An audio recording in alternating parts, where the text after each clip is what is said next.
Your wife is still alive. Harrison. Kane froze. The voice came from behind him, quiet, childlike, yet so piercing that it sliced through the drizzle blanketing the memorial garden. Slowly he turned to face the speaker. A young black girl stood just beyond the circle of mourners. Her oversized hoodie clung to her thin frame, soaked from the rain. She couldn't have been older than 10.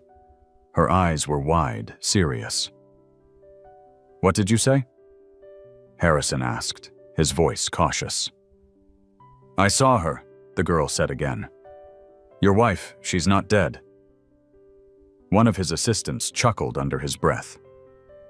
"Let's get Mr. Kane out of the rain," quiet Harrison snapped. The girl took a step forward. "I was there the night she came out of the water. She was bleeding, scared. They dragged her into a van." Harrison's jaw clenched. "Little girl, I don't know what game you're playing, but my wife drowned in a storm off the coast. There were no survivors. We searched for weeks. She survived," the girl insisted. "I remember her." "And what makes you so sure it was her?" Harrison asked, folding his arms. "She had a scar," the girl said, "a long one across her left arm. Right here." She traced from her elbow to her wrist. "And short platinum blonde hair. She kept yelling your name." Harrison's heart lurched. Isabel had gotten that scar in college, falling through a greenhouse window during a student protest. She never liked to talk about it. And that hair. After her chemotherapy, she kept it short, proud, and sharp as her spirit. Still, he shook his head. "That's not possible." "Yes, it is," the girl snapped. "They didn't let her go. A man, he had a fake arm like a plastic one. He was in charge. He told them to drag her. I saw it all." Harrison's breath caught. He stared hard at the girl. What did this man look like? White, tall, gray beard, wore a long coat. He barked orders like he was in the army or something. He told them, "Move her before anyone sees." The girl's voice shook now, not from fear, but urgency. "She saw me. Your wife looked right at me. Her eyes were full of fear. But also like she knew I could help." Harrison blinked away the raindrops, or were they tears gathering in his lashes? Part of him wanted to scream to tell this child to stop torturing him with hope. But another part, one he hadn't let speak in months, was listening. She wore a necklace, the girl added, quieter now. Gold, with a heart. 2 letters on it. I and K. Harrison felt the world tilt beneath his feet. He hadn't shared that detail with the press. No one had. That pendant had been a 10th anniversary gift. Custom made. It had never left Isabel's neck. If that moment made your heart stop too, you are not alone. What would you do if someone you loved might still be out there, like this video, if it moved you? Comment below where you are watching from and hit subscribe so you never miss a story that speaks to the soul. The girl reached into her hoodie pocket. From the folds, she pulled out a small handkerchief, drenched blue, trimmed with lace. It was fraying at the edges, but one word was still readable, sewn in gold thread: Isabel. Harrison took a slow step toward her. "Where did you get this?" "Behind the old cannery," she said. "They stopped the van there that night. I watched from behind the fence." A long silence passed. The wind swept across the marble path, ruffling the petals Harrison had left at the memorial. The world around them, blurred mourners' aids, umbrellas, all faded into the mist. "What's your name?" he asked softly. "Chloe." "And why are you telling me this now?" "Because no one else listened," Chloe said. "I tried. I told a cop once." He laughed. "Told me to stop making up stories. But it wasn't a story. I saw everything." Harrison studied her face. Her eyes were too clear, her words too precise. He saw no signs of manipulation, just pain and truth. Behind him, one of the aides muttered, "Sir, the reporters are starting to move in." But Harrison didn't move. He looked down at the handkerchief in his palm, the golden thread catching the dim light. 1,000 memories came rushing back. Isabel laughing on the yacht, reading on rainy mornings, the scar she tried to cover in summer. "You're serious," he whispered. Chloe nodded. "Dead serious." Harrison turned to his assistant. "Get the car." "Sir." "Now." As the black sedan rolled up, Harrison opened the door and motioned for Chloe. "Come with me." Her eyes widened. "Really, if what you're saying is true," he said, "I need your help to bring her back." Chloe climbed in. The car pulled away from the memorial. Far behind them, a man in a gray raincoat lowered a pair of binoculars and tapped a small device in his coat pocket. "They've made contact," he said into a hidden earpiece. "Proceed to step 2. Back inside the car, Harrison gripped the handkerchief tightly. For the first time in a year, he dared to believe again. And that scared him more than anything. The car was warm, a stark contrast to the rain-soaked silence between them. Harrison Kane sat in the back seat, elbows on knees, handkerchief still clutched in one fist. Across from him, Chloe stared out the window, droplets streaking down the glass like slow tears. Neither spoke for several blocks. Finally, Harrison broke the silence. "Chloe, where exactly did you see them take her down by the docks?" she said without turning. "Behind the old cannery on Pier 14. There's a chain-link fence with a hole in it. I hide there sometimes." Harrison leaned back, his mind already reaching through the fog of the past year, chasing shadows he'd forced himself to forget. "And this man with the artificial arm, you're sure?" "Yes," she said firmly. His left arm made a weird clicking sound when he moved it. It was white, like plastic, not like a normal prosthetic. Looked military. Harrison nodded slowly. That detail lodged deep in his memory. Years ago, his company had been in talks with a defense contractor developing tactical prosthetics for veterans. The project never made it past prototype, or so he thought. "You said she looked scared," he asked. "She was screaming." Chloe said, finally meeting his gaze. "Not loud, more like begging. She tried to get away. That's when they grabbed her, dragged her. That man with the arm gave the order." Harrison exhaled, long and heavy. "And no one saw this but you." Chloe's face tightened. "I don't matter. People don't look at kids like me, especially not black ones sleeping near dumpsters." The honesty hit him hard. He hadn't thought about how invisible she must be in the city he ruled from penthouses and boardrooms. That same city let his wife disappear, and let Chloe witness it, unseen. "Why did you wait a year to come to me? I didn't know who you were at first," she admitted. "Not until I saw a picture of you in a magazine at the library. It said you were giving a speech at the memorial today. That's when I knew." Harrison leaned back, rubbing his temples. The rain tapped against the roof like ticking clock hands. He looked at Chloe again, her shoes still soaked. Fingers curled in her lap, jaw set like someone much older. He softened his tone. "Do you have anywhere to go tonight?" She shook her head. "Then you'll stay at my house," he said. "At least until we sort this out." Her eyebrows lifted. "You don't even know me." "I know enough. You brought me something no one else could." Doubt. He turned to the driver. "Head to the estate." As the car curved off the main road and into the hills, Harrison tapped a number into his phone. It rang twice before a gravelly voice answered. "Ford, it's me. I need your help." There was a pause. "You told me you were done." "I was," Harrison replied, "until 10 minutes ago. Now I need surveillance on Pier 14, the cannery, and everything within 5 blocks. Look for signs of containment, medical personnel, military contractors, anyone with an artificial arm." Another pause. Then, "What the hell did you just step in?" "Something I buried a year ago," Harrison said, "and it's clawing its way back." He hung up and turned to Chloe. "We'll start with your story. I want you to tell me every detail. Nothing's too small." Chloe hesitated. "Do you believe me?" "Now? I believe enough to put people on the ground," he said. "And that means something."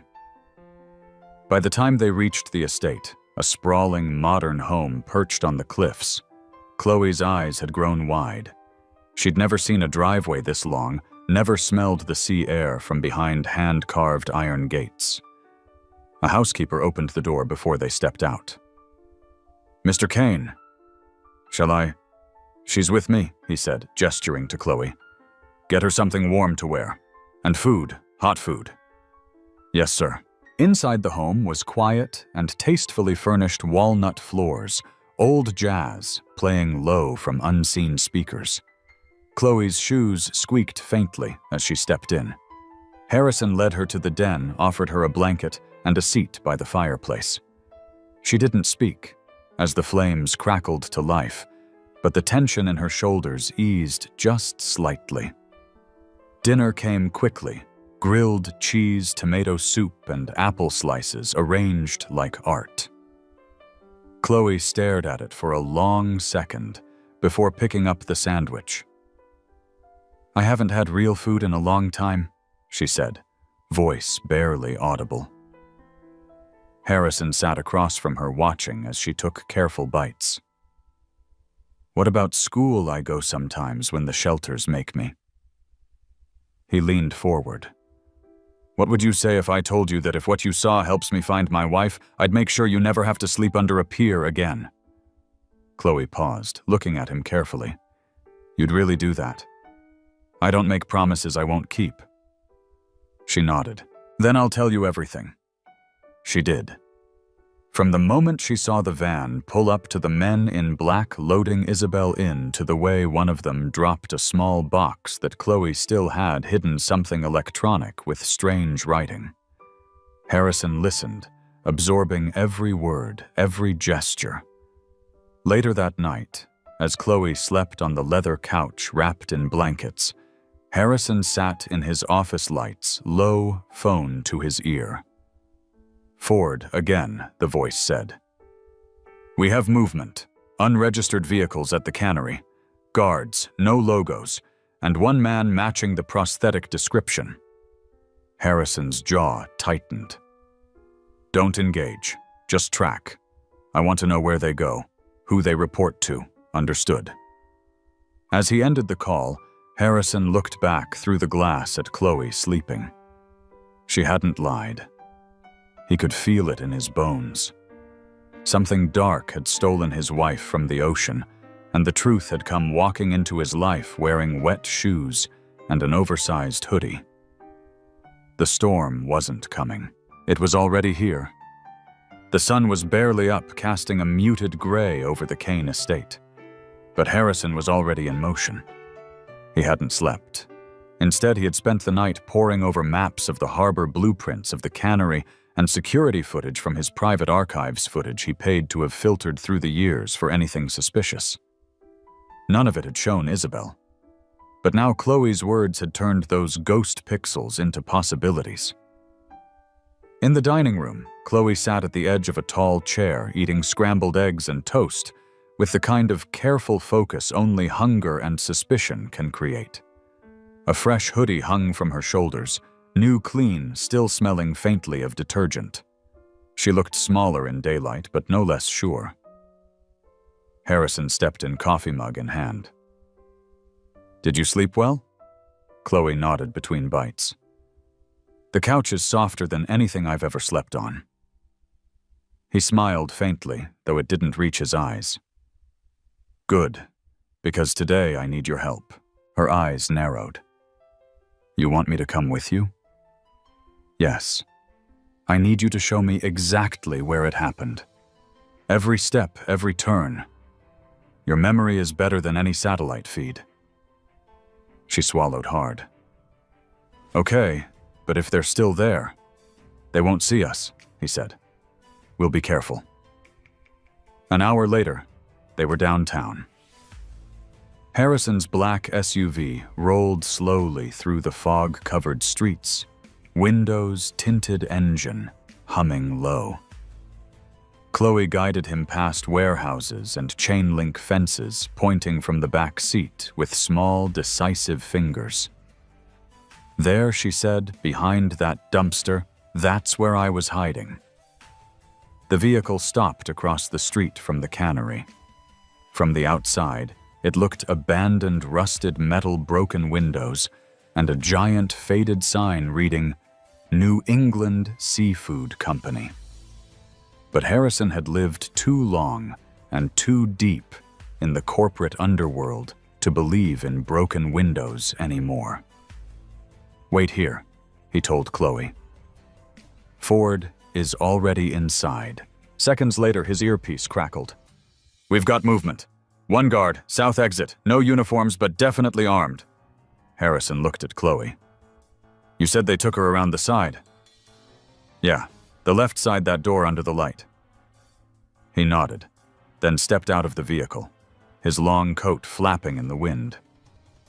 Ford met him at the corner, crouched in the shadows. No signs of recent activity inside. Ford whispered, but I found something weird. They slipped through a back entrance, the smell of salt rust and rot clinging to the air. Inside the building was a husk dust coated every surface. But in one corridor, sealed off by a recently replaced padlock, Ford had found a room. When Harrison entered, the smell shifted. Bleach metal, something surgical. The space was small, no bigger than a hospital room. A rusted cot lay in the center. Metal restraints hung from each corner. Beside it sat a tray still holding an empty syringe. Harrison's blood ran cold. Then he saw it scratched faintly into the cement wall near the cot. A string of letters, shaky but legible. IK. Isabel Kane Ford muttered. This isn't just a hideout. It's a holding cell. Harrison stepped closer, running his fingers across the letters. They weren't old, maybe weeks, no more than 2 months. His wife had been here. He closed his eyes. She tried to leave a sign. She knew someone would come, Ford said quietly. Harrison turned to him. I want the building watched day and night. If they move her again, I want to know before her foot hits the floor. Ford nodded. There's more. Across the floor, he found a bloodied scrap of cloth, navy blue silk embroidered in silver. Harrison took it. His throat tightened. It's part of her scarf, he whispered. Back at the SUV, Chloe sat with her knees pulled to her chest. When Harrison returned, she looked up, questioning. You were right, he said. Her eyes flickered with something like pride, but also sorrow. She was scared, wasn't she? He nodded. Very. I don't understand why someone would take her. She's just a lady. She's not just a lady, Harrison said softly. She's my wife. And sometimes when people can't control a man, they go after what he loves most. Chloe didn't respond, but her hands clenched tighter around her sleeves. Harrison pulled out his phone. There's someone I need to talk to. Chloe, I want you to stay here. Lock the doors. Ford will be nearby. He stepped away and dialed. A man answered on the second ring. Kane. Victor. A pause. Harrison. It's been a while. Not long enough. Another pause. Then Victor said, Is there a reason you're calling me after a year of silence? Harrison's voice turned to ice. I have questions. About Isabel. About the insurance settlement. About why certain documents went missing. I think you need rest, Harrison. The grief is, don't the word cut sharp. Just tell me, do you know a man with a prosthetic arm who used to work security for off-books transport? Victor hesitated. I think you're chasing ghosts. No, Harrison said. I'm following footprints. He hung up. Back in the SUV, Chloe watched him silently. "They're scared," Harrison said. "That's good. Scared people are dangerous," she whispered. He nodded. "But so is the truth." As they drove away from the cannery, a storm began to gather overhead, dark clouds rolling in from the sea. And somewhere not far from that broken building, a woman with platinum blonde hair traced the scar on her left arm and whispered to the dark hold on Harrison. "I'm still here." Chloe sat cross-legged on the couch in Harrison Kane's study, the fire flickering against her face. The silence in the room had weight broken only by the ticking of an antique clock on the mantel. She was drawing something she hadn't done in months. On a pad of fine sketch paper Harrison had given her, she etched the face of a woman with short, wavy hair and eyes filled with fear. Her pencil moved fast, certain.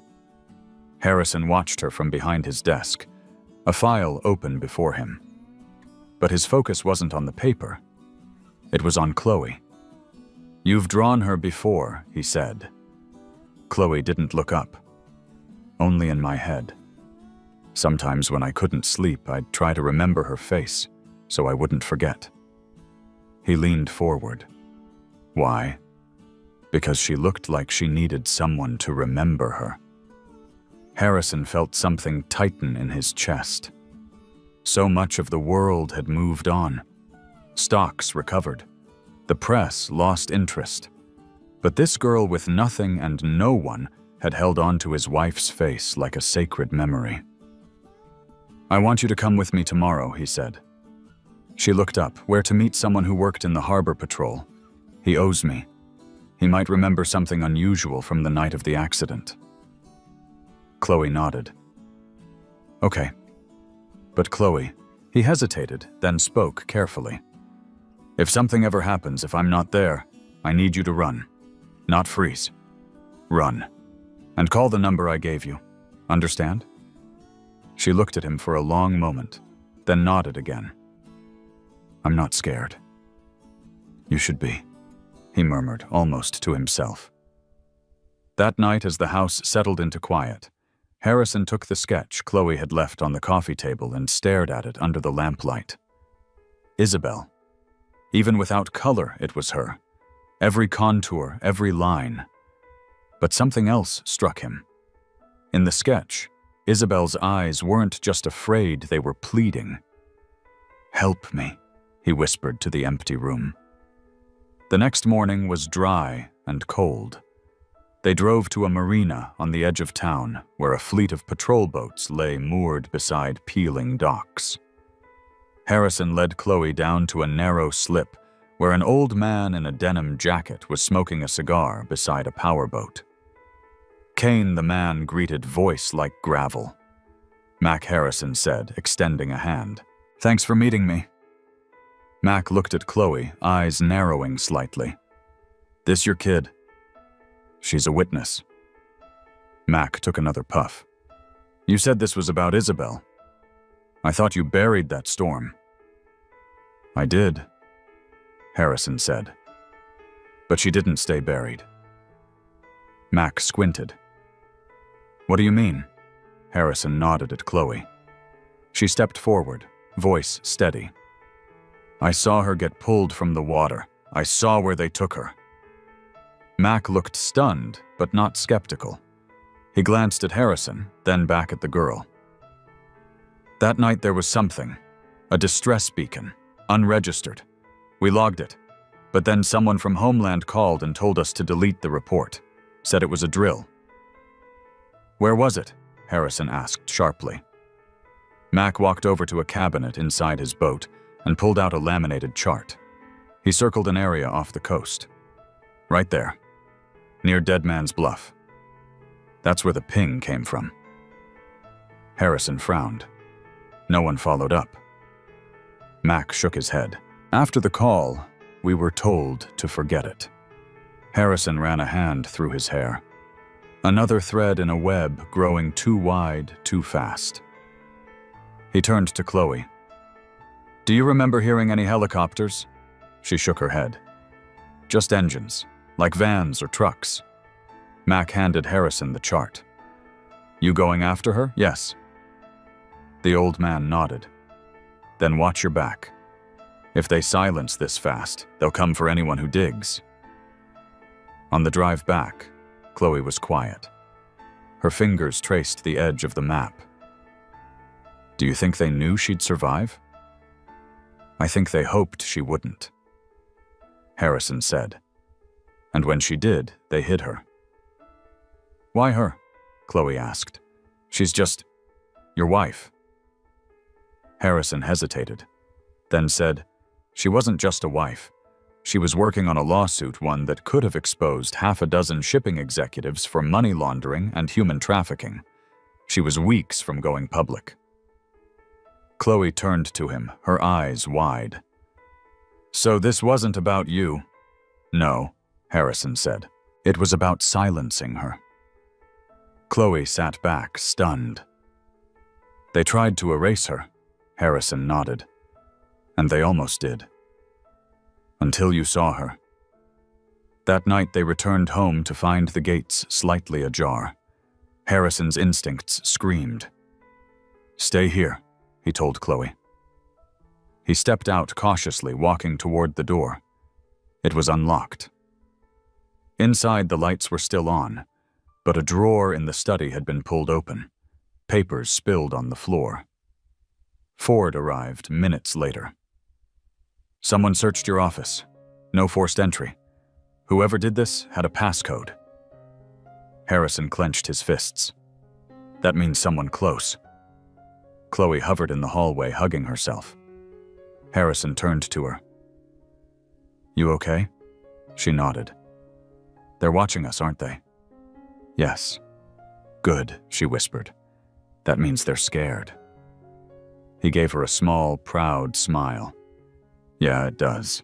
Later, as they stood in the quiet living room, Chloe looked at the large family portrait over the fireplace, Harrison and Isabel laughing in the sun. She's still alive, she said. I can feel it.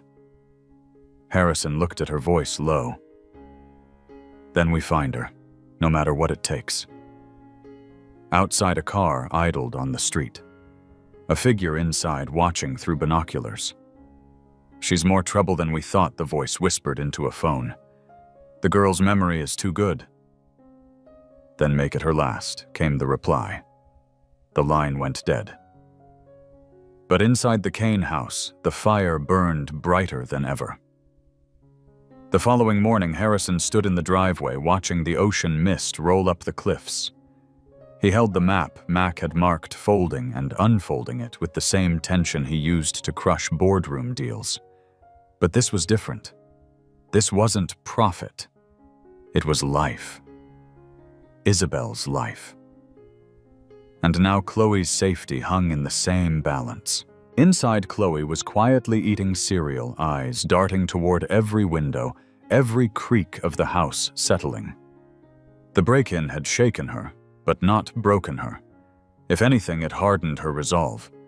She was starting to understand what it meant to be part of something dangerous, something bigger than herself. Harrison stepped back in and handed her a small object. This is a GPS beacon. Wear it always. She turned it over in her palm. You think they'll try again? I don't think. I know. Ford entered the room, a tablet in hand. I ran a scan through every offshore holding connected to the men Isabel was about to expose. Shell companies' dummy trusts, most were dissolved after the incident, but one still active. He handed the tablet to Harrison, who studied the screen. Crestwood Global registered in Delaware, but the account activity traces back to a supply depot 2 miles from the site where Chloe saw Isabel taken. Chloe stood up. So that's where she is? Harrison nodded. Or where they took her before moving her again. Either way, we go tonight. Chloe looked out the window. What if it's a trap? Then we spring it on them first. That night, they drove without headlights down a service road that carved through coastal hills. The vehicle was dark, silent. Ford drove, Harrison navigated, and Chloe sat between them with the tablet clutched to her chest. The depot looked dead from a distance. Just another corrugated warehouse by the sea, no markings, no lights. But through a pair of long-range binoculars, Harrison saw what he expected. Movement. 2 men smoking outside, another pacing near the loading bay. All dressed in plain clothes but standing like soldiers. They parked a quarter-mile away and continued on foot, keeping to the shadows. Chloe, now wearing a dark hoodie and gloves, followed their steps exactly silent and light. Ford motioned them down. Thermal scans show 3 inside, 1 stationary, possibly restrained. Harrison's heart pounded. Isabel. Can't confirm. They crept around the rear where an old vent provided access to the building's underbelly. Ford pried it open, and one by one they slid inside. The crawl space was tight and smelled of rust and salt. Chloe squirmed through like a cat, her small frame perfectly suited for the narrow path. At the end of the duct, Ford used a fiber optic camera to peer into the room below. "What do you see?" Harrison whispered. He paused, then whispered back. "One man standing arms mechanical." "It's him." Chloe's breath caught. "That's the one." Ford nodded. Another man guarding a woman. Blonde, tied to a chair. Harrison's vision blurred for a second. His heart thundered so loud it seemed to fill the narrow space. "We go in hard," Ford said. "Quiet. Fast." They exited the vent into darkness, moving silently behind crates and support beams. Then, with perfect synchronicity, they struck. Ford tackled the guard by the door, his silencer puffing twice before the man dropped. Harrison rushed toward the woman, tearing duct tape from her mouth. "Isabel, Isabel. It's me." Her head lolled weakly, but her eyes focused. "Harrison." He pulled her into his arms. "I've got you. You're safe." But behind him, a metal click echoed. Harrison turned. The man with the artificial arm stood there, gun raised, blood dripping from his nose where Ford had struck him. "You don't know what you're doing," the man growled. "I know exactly what I'm doing," Harrison replied, shielding Isabel. The man sneered. "She had evidence. Names. They paid me to make it disappear, but she wouldn't die. Should have just let the sea finish the job." Harrison took a step forward. "Drop the weapon." Before he could answer, a voice from the shadows barked, "Drop it first." Chloe stepped out, a heavy flashlight in both hands. It wasn't a gun, but she held it like one. Fearless. "You again?" the man spat. "You're just a stupid kid." Chloe's eyes narrowed. "Then why are you scared of me?" In the moment of distraction, Ford lunged and disarmed the man, knocking him unconscious with a final blow. Harrison turned to Chloe, stunned. "You could have been hurt." She shrugged. "I'm tired of hiding." They carried Isabel out through the same vent, her breathing shallow but steady. Outside, a black van waited. Ford's team had called backup. Medics were ready. As the doors closed, Harrison held Isabel's hand.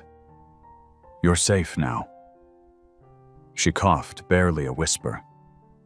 "Not all of them. Gone." Harrison leaned in. "What?" Her eyes locked on his. "Crestwood. It's just one part. Others. Watching."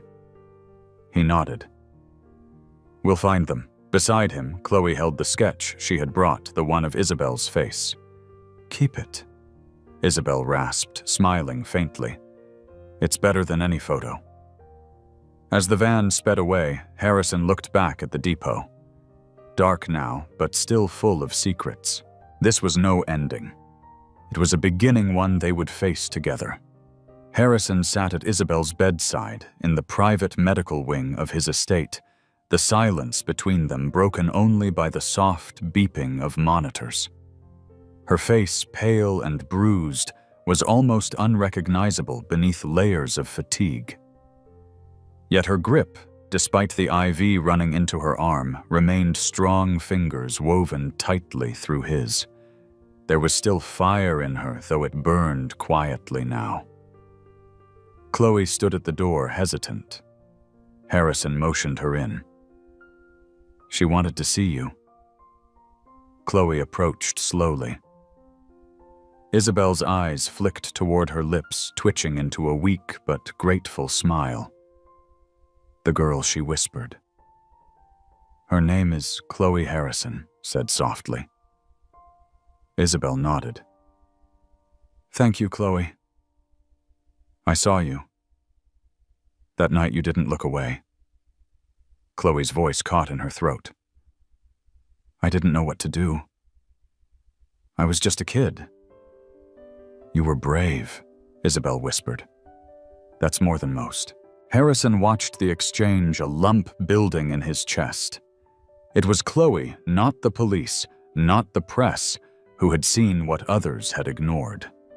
A child from the margins, a shadow society had learned not to see, had refused to see. Later that morning, Harrison met Ford in the estate study, the table covered in files and digital printouts. Anything Harrison asked. Ford tapped the screen of a tablet. "Plenty. Our friend with the artificial arm, he was working under the alias Gideon Vance, former private military, disappeared from the system 3 years ago, resurfaced as head of security for several offshore installations." Harrison leaned in. "Including Crestwood, yes, and 3 others, all registered to shell companies based in Luxembourg. But guess what they all have in common?" Ford flipped the screen to show a blurry security image containers being unloaded at a port, no markings, but a distinct symbol painted on one corner, a black triangle over a white field. "Isabel had that symbol in her files," Harrison said, jaw tightening. "She believed it was connected to a trafficking ring using shipping routes to move more than just cargo." "She was right," Ford said. "And now they know she's still alive." Harrison exhaled slowly. "Then we need to hit them before they vanish again." Ford nodded. "I've already arranged satellite recon. There's one site still active off the Gulf Coast. Remote, isolated, but not invisible." "Good," Harrison said. "We go tonight." But as they spoke across the estate, Chloe stood outside Isabel's room, staring at a photograph of Harrison and his wife on the wall. Something about the smile on Isabel's face looked different than the woman she saw that night. Stronger, more open. But now there was fear behind her eyes. Still, Maya turned as Isabel's voice called out faintly, "Come here, sweetheart." Chloe entered the room where Isabel sat up slightly. Her face was pale, but her gaze was sharp. "They'll come again," she said. "You understand that, don't you?" Chloe nodded. "They already tried." Isabel's hand found hers. "This isn't just about me anymore. They saw you. They'll want to silence you too." Chloe looked down. "Then let them come. I'm not scared." Isabel smiled. "That's what scares them." Downstairs, Harrison prepared a go-bag satellite phone, encrypted flash drives, Glock 17 extra magazines. His heart felt heavier than ever. Isabel was home, but the storm hadn't passed. It had simply changed direction. By evening, the team was en route to Louisiana, where the last operational outpost stood on the edge of a forgotten bayou. It wasn't on any modern maps built decades ago, as a weather station, then sold to a private firm. No roads, only swamp and silence. They landed via private chopper 2 miles out, finishing the journey by boat. The facility loomed from the mist-gray square, soulless. 2 towers, 1 dock. No guards visible, but Harrison knew better than to trust appearances. Inside the boat, Ford loaded his weapon. No mistakes tonight. Harrison nodded. We go and get the servers and get out. No heroics. But as they disembarked, Chloe's voice crackled through the headset. She'd stayed behind at the surveillance van with a comms tech. Harrison. I see something. Northwest corner of the building. There's movement. Harrison crouched behind a pile of crates. Details. A man. Armed. Talking to someone through an earpiece. I think they're evacuating files. Harrison cursed. They knew we were coming. Then we move now, Ford said. They advanced in tight formation, neutralizing 2 guards at the perimeter. Inside, rows of servers blinked in blue and green. Harrison made for the data core, inserting an encrypted drive. Files began copying. In the corner of the room, a shadow moved. Drop it! Ford barked. The figure froze, young, terrified arms in the air. I'm just the tech. I don't know anything. Harrison stepped forward. How long has the site been active? 6 months. They bring crates, never open them. We just process IDs. What kind of IDs? Immigration, falsified papers. I swear I never asked questions. The files completed. Harrison yanked the drive. Get out. Outside floodlights cut through the fog. Another boat arrived, figures disembarking quickly. Go now, Ford shouted. They sprinted back to the dock as gunfire cracked the silence. Bullets splintered wood, sparked off metal. Harrison dove behind a barrel, returning fire. Then through the headset, Chloe's voice. Left side, there's a path through the reeds. GPS shows a narrow inlet. You can escape that way. They followed her lead, running low through the marsh. Shots echoed behind them, but none followed. Within minutes, they were back at the extraction point, soaked, breathless, alive. In the van, Chloe watched their dots converge on the map and exhaled. They made it. Back at the estate, Harrison placed the encrypted drive on his desk. This ends soon. Isabel, standing behind him, said, No. This begins now. And beside them, Chloe whispered, Let's burn it all down. The file decrypted at 3:14 a.m. Harrison, Isabel, and Ford hovered around the massive screen in the estate's secure room, eyes locked on the scrolling data.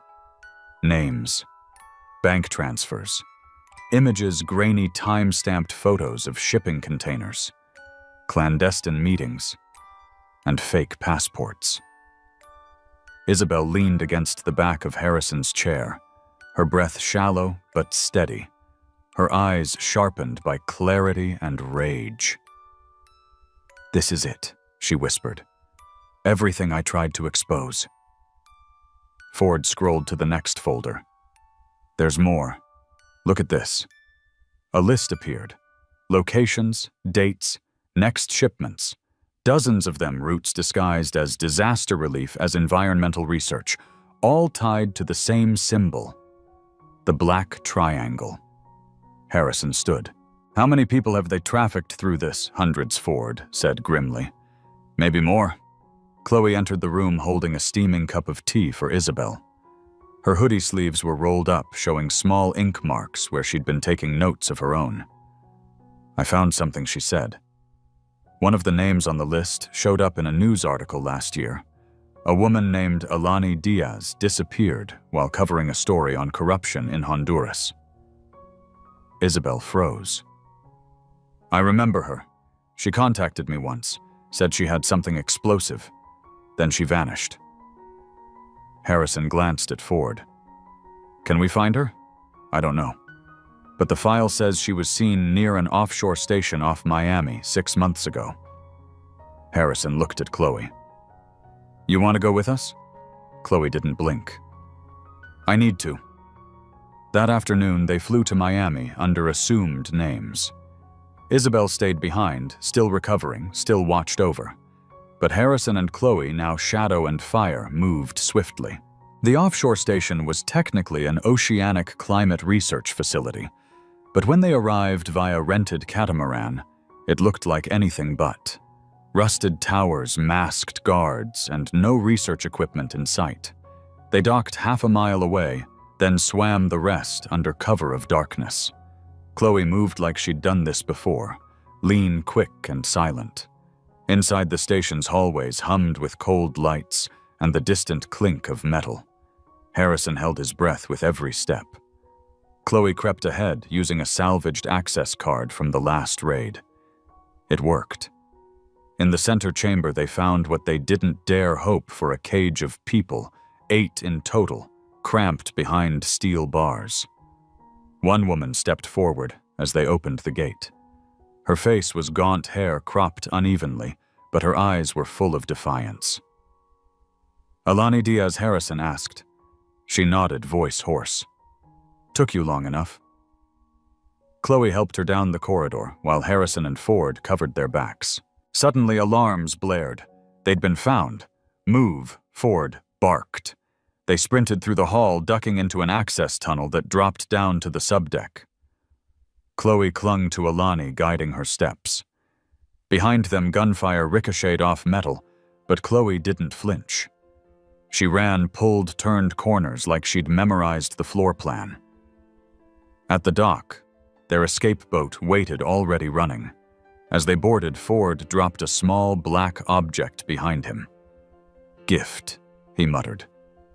As they sped from the platform, the explosion thundered behind them, tearing through the compound's east wing. Fire lit the sea. No more hiding. Back at the safe house, Alani sat at a makeshift table, drinking clean water like it was champagne. She looked at Harrison.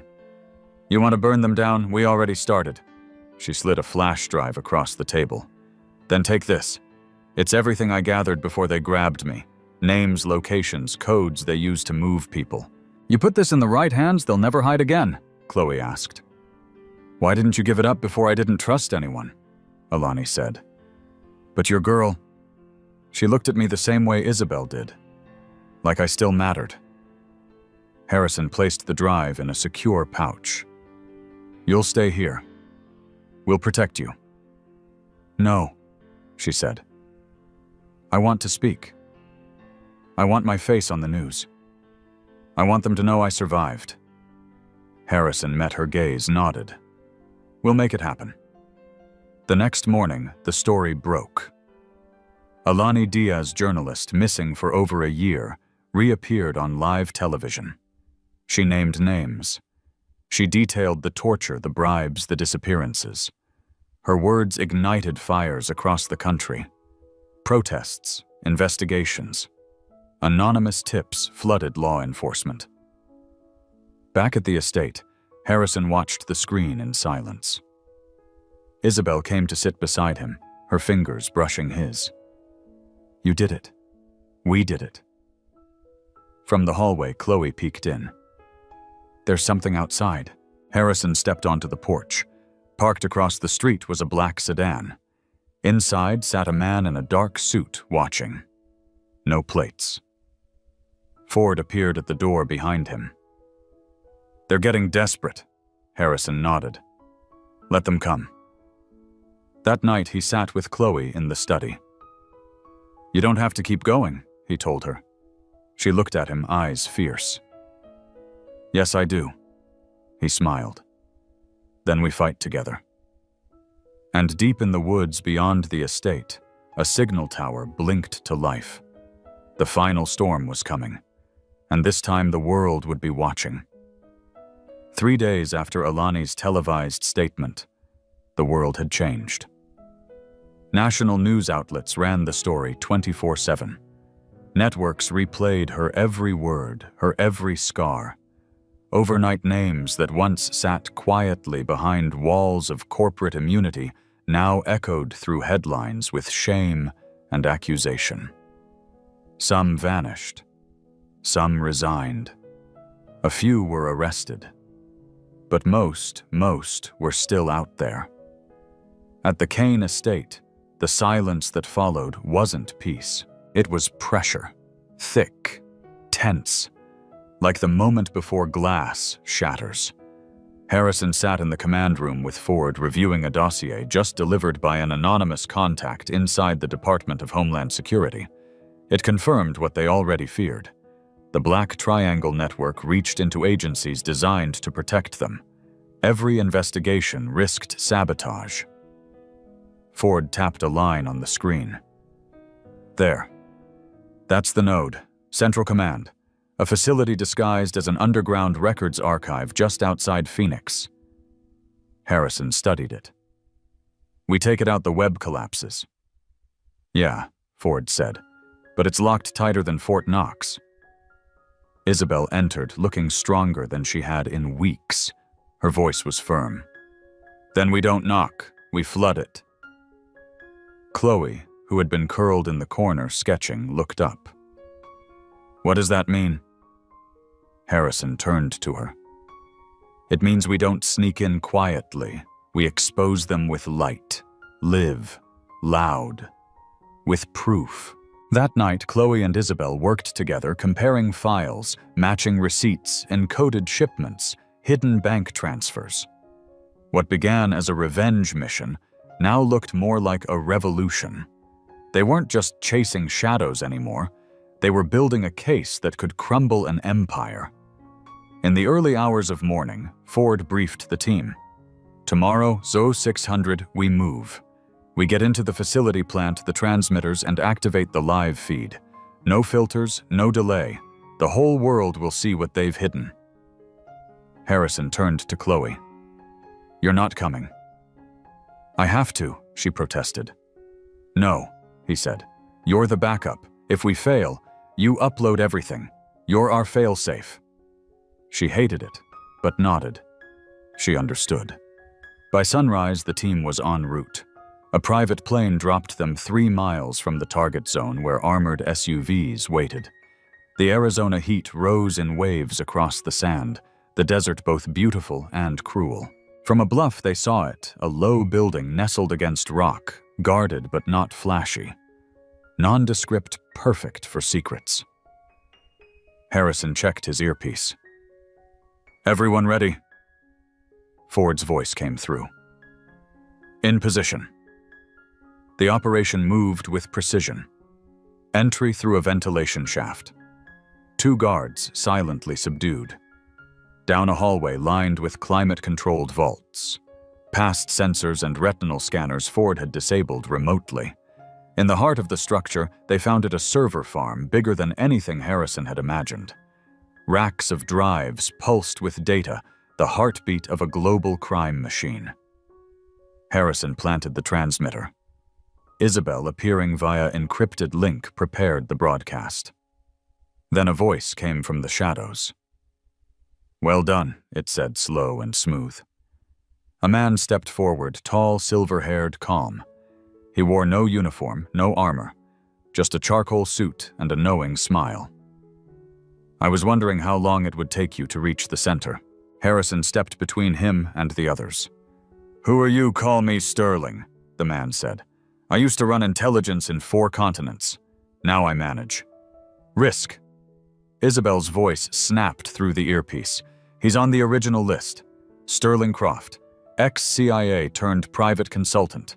Vanished 5 years ago. Sterling smiled. I never vanished. I just became quieter. Ford raised his weapon. Step aside. But Sterling didn't flinch. Do you really think uploading a few files changes anything? Systems don't collapse because of data. They collapse when belief does. And no one believes in justice anymore. Harrison took a step forward. Then let's give them a reason. He pressed the trigger on the transmitter.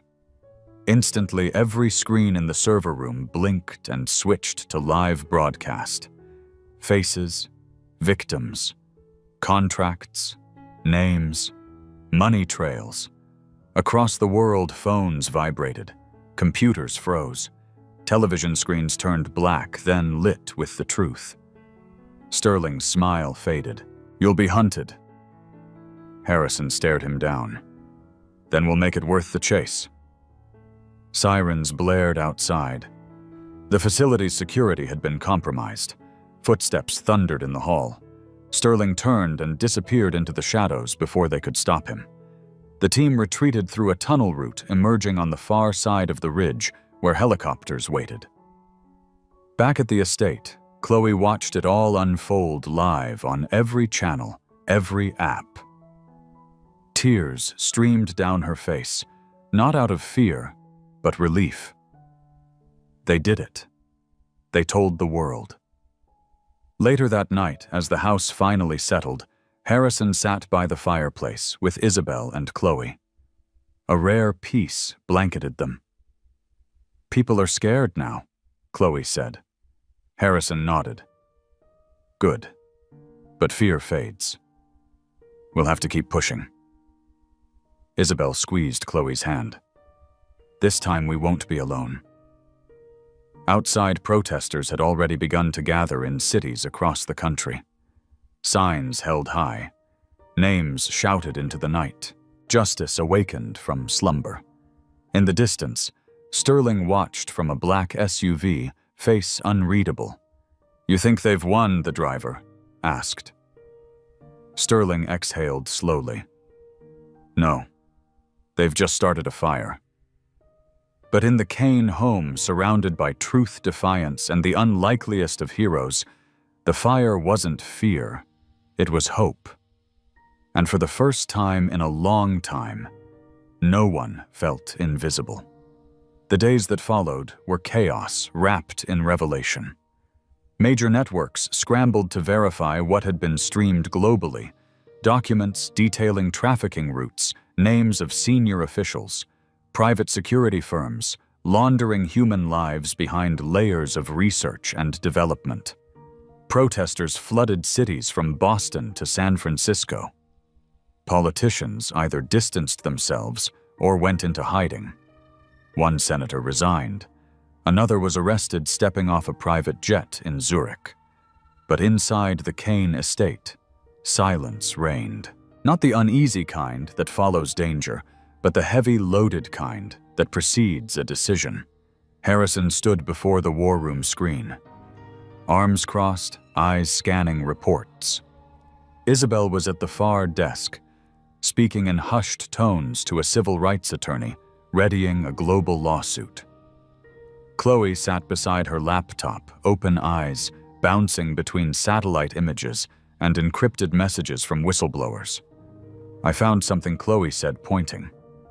"A memo buried in a backup folder. It references a Directive 81.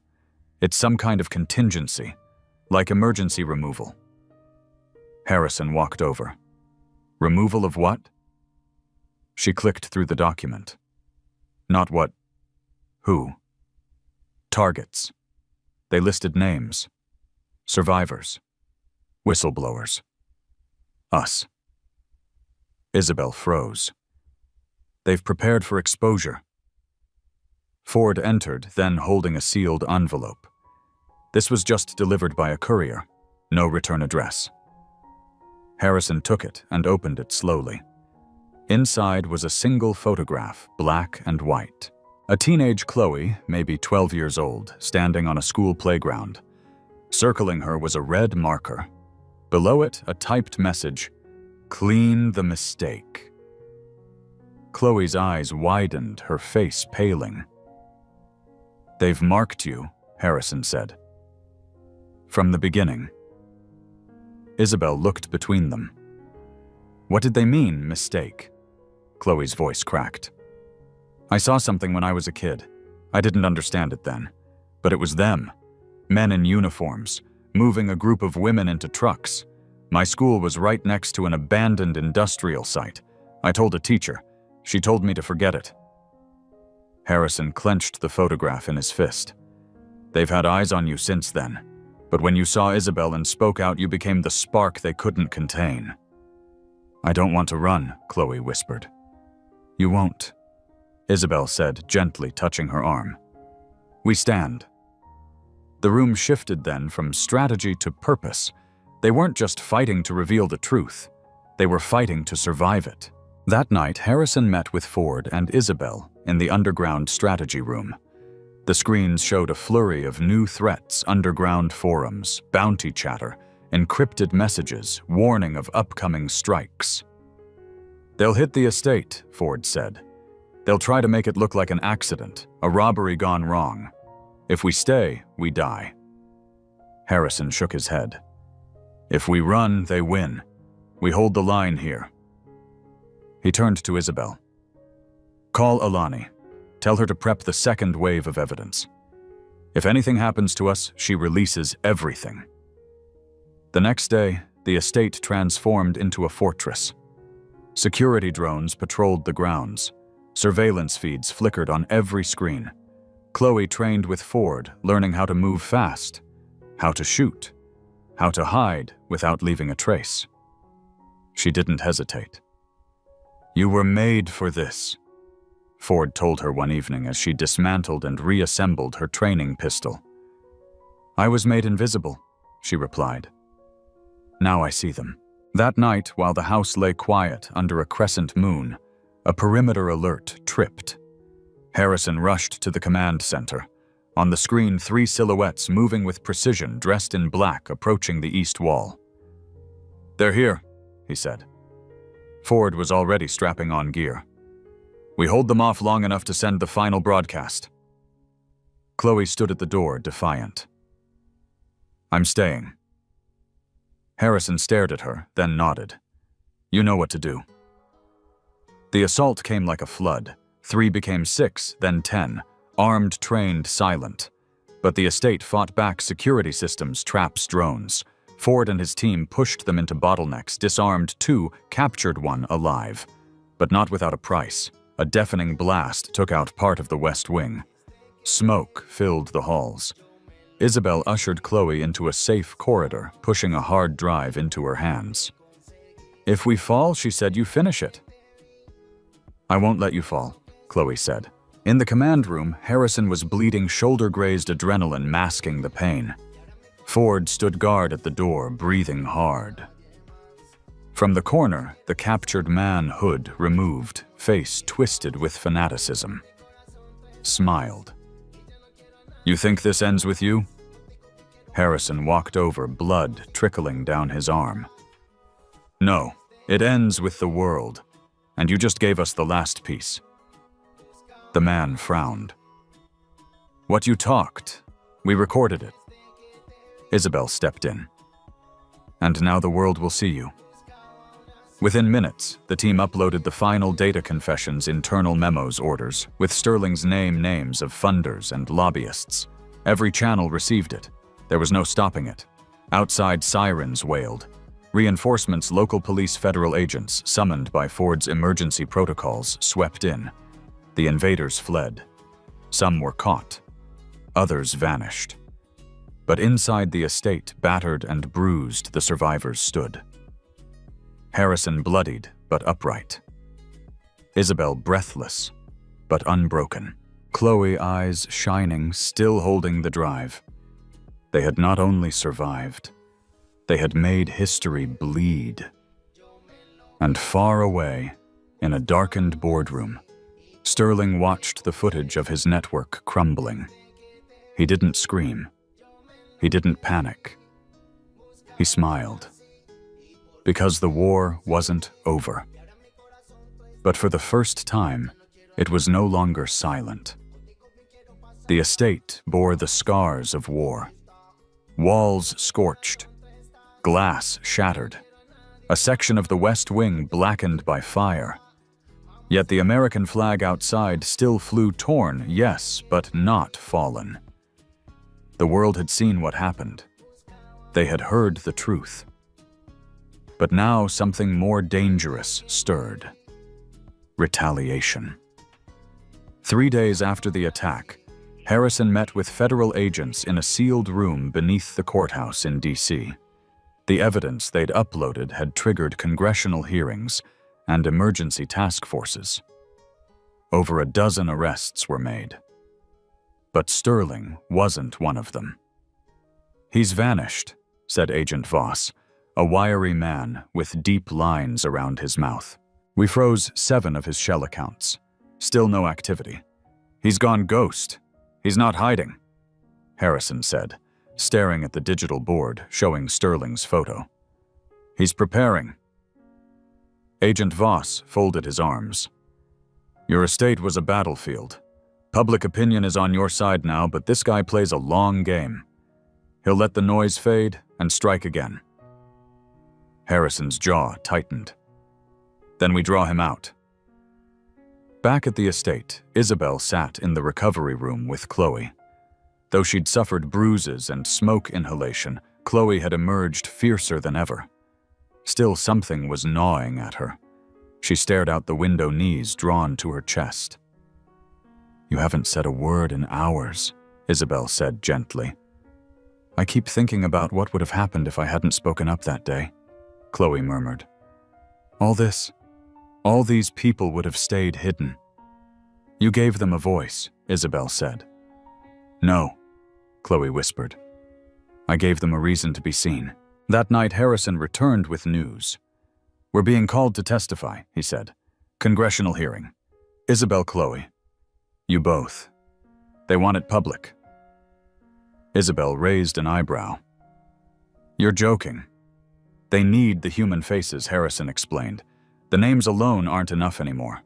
The people need to see the victims, the survivors, the girl who remembered." Chloe looked up. "I'll do it." Harrison stared at her, surprised. "You're sure?" She nodded. "They used my silence once. Never again. In the days leading up to the hearing they prepared." Harrison worked with attorneys and security experts. Isabel coordinated with journalists, ensuring the broadcast would be global. Chloe rehearsed with coaches not to memorize words, but to hold herself steady when every camera turned. "You'll be fine," Harrison said one night as they stood in the study. "You've already faced worse than anything that room can throw at you." Chloe took a deep breath. "I'm not scared of them. I'm scared of what comes after. The world changes slowly," he said, "but not without people like you." The day of the hearing arrived. The marble halls of the Capitol buzzed with press and protesters.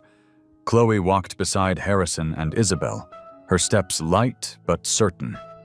When they entered the chamber, flashbulbs erupted. Inside, senators sat stiffly behind long wooden desks. Cameras streamed live to millions. Isabel testified, first calm, articulate, exposing how the network silenced her, then tried to erase her altogether. Harrison followed, detailing the digital trail, the attacks, the names. But it was Chloe, seated on a small cushion behind the witness table, who brought the room to stillness. "Please state your name for the record," the chairman asked. "Chloe Lillian Owens," she said. "How old are you, 15? "A beat. "And what would you like to tell us?" Chloe looked directly at the camera. "I saw a woman get dragged from the sea. I saw her scream. I saw men with guns, one with a fake arm, pull her into a van. I was 10 years old. I told my teacher. No one believed me, not until I met Mr. Kane. And then, I saw what hiding the truth does to people. It makes them disappear." The room was frozen. One senator leaned forward. "Why did you speak out now? Because I was tired of being invisible." Outside the chamber, the crowd watching erupted into applause. Tweets went viral. Hashtags exploded. By nightfall, the committee issued an emergency order. Every company and official named in the files would be investigated under federal oversight. A special task force was established.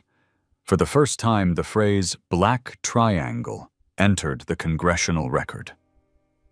But elsewhere, miles away, in a lavish coastal compound, Sterling watched the hearing from a projection room, swirling scotch in a crystal glass. "She's dangerous," a woman beside him said. "No," Sterling replied, smiling faintly. "She's necessary." The woman frowned. "Then why are we not stopping her?" "Because now," Sterling said, standing, "we change tactics." Back at the Kane estate, the family gathered in quiet celebration. Reporters waited at the gates. Security tripled. But inside, they ate together, laughed, exhaled. "You did it," Harrison told Chloe as she curled up with hot cocoa. "No," she said sleepily. We did it. But as Harrison stared out the window toward the distant hills, he couldn't shake the feeling. This wasn't victory. This was intermission. And somewhere out there in the calm between storms, a new shadow stirred. 2 weeks passed. Long enough for headlines to cycle. Long enough for attention to shift. Though Chloe's testimony still echoed across talk shows and think pieces, the urgency that had gripped the nation began to wane. Justice, it seemed, had a short memory, but not for Harrison. He stood in the upper observatory of the Kane estate, a rare moment alone as stars blinked in the cold Arizona sky. Below, lights from the perimeter security glowed faintly constant reminders that peace for them was conditional, temporary. Ford entered quietly. It's starting again. Harrison didn't turn. Where South Africa? A clinic bombed. Same symbol, black triangle carved into the wall. Harrison inhaled through his nose. Sterling's shifting the board. He's no longer protecting the network, Ford said. He's resurrecting it. Inside, Chloe sat at the long oak table, papers scattered before her. She was no longer just the girl with a sketch pad. She had become something harder, sharper. She studied patterns now, flight logs, shipping manifests, real-time chat room intel scraped from deep web corners. Isabel placed a warm hand on her shoulder. You need rest. I need to stay ahead, Chloe replied. Eyes locked on the screen. Isabel Harrison called from the hallway. It's time.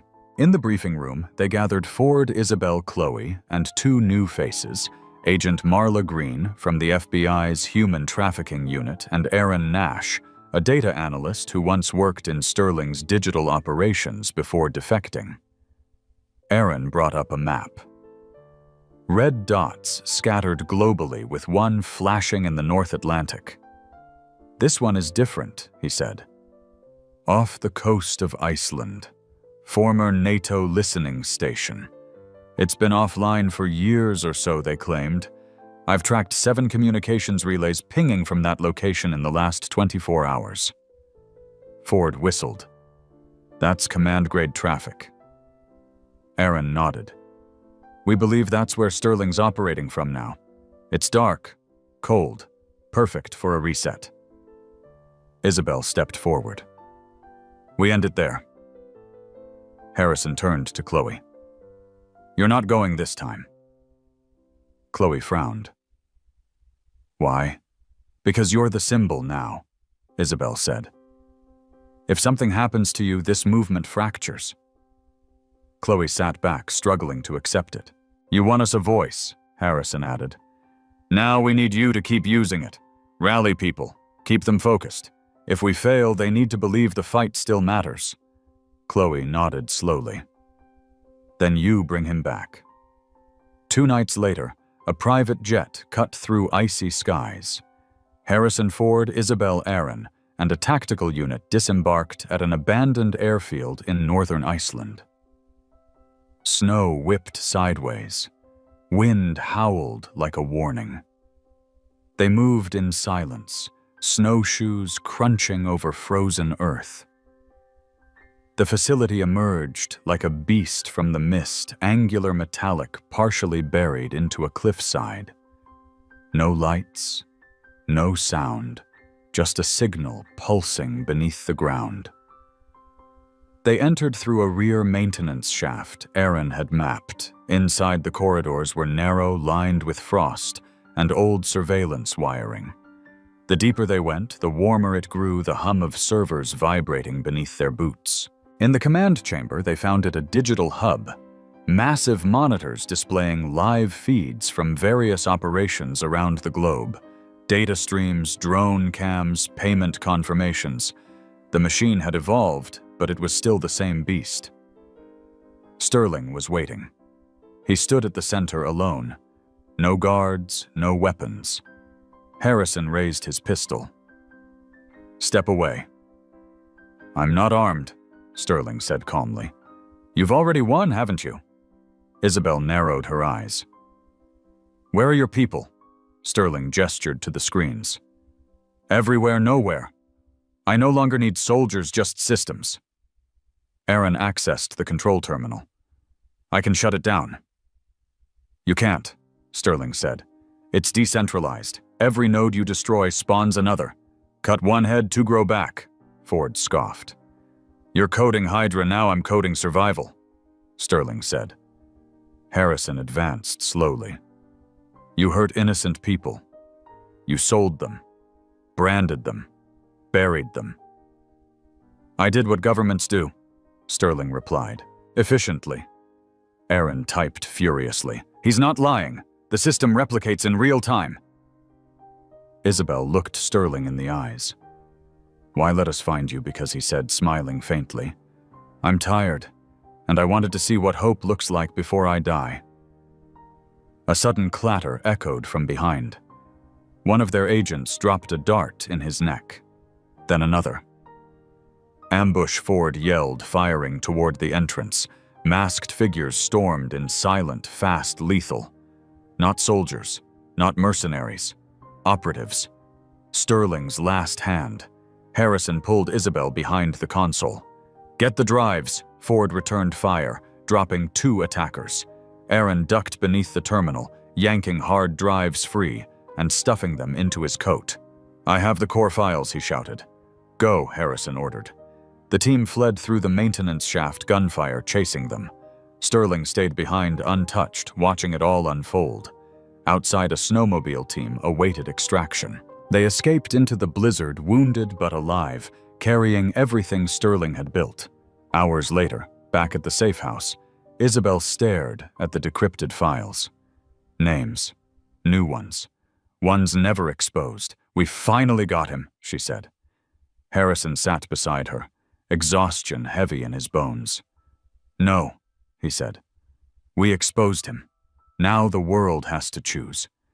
And across the ocean, Chloe sat in front of a crowd at a youth summit, her voice steady in the microphone. You've seen the truth. Now it's up to you. Because silence is a luxury we can no longer afford. Her words, soft as snowfall, ignited another storm. And in the dark, Sterling closed his eyes, whispering, Let's see what they do with the light. It began not with applause, but with silence, heavy, reverent, electric. Chloe stood center stage at the United Global Youth Forum in Chicago, the final speaker of the closing day. Her voice wasn't loud, but it didn't need to be. The auditorium leaned into her, drawn not by her fame, but by her fire. When I was 10, she began, I saw something terrible. I told the truth. No one listened. She paused, scanning the sea of faces, thousands of young people, activists, journalists, veterans, survivors. But the second time I spoke, the world had no choice. A single clap broke the stillness. Then another. Then hundreds. Then thousands standing, roaring, weeping. They weren't applauding her. They were applauding the sound of something waking up. Back at the Kane estate, Harrison stood in the garden with Isabel. The roses she once planted had begun to bloom again, vibrant, resilient. Chloe's speech echoed from a small radio on the table beside them. She's not the girl we met, Isabel said. Harrison smiled softly. No, she's who she always was. We just finally saw her.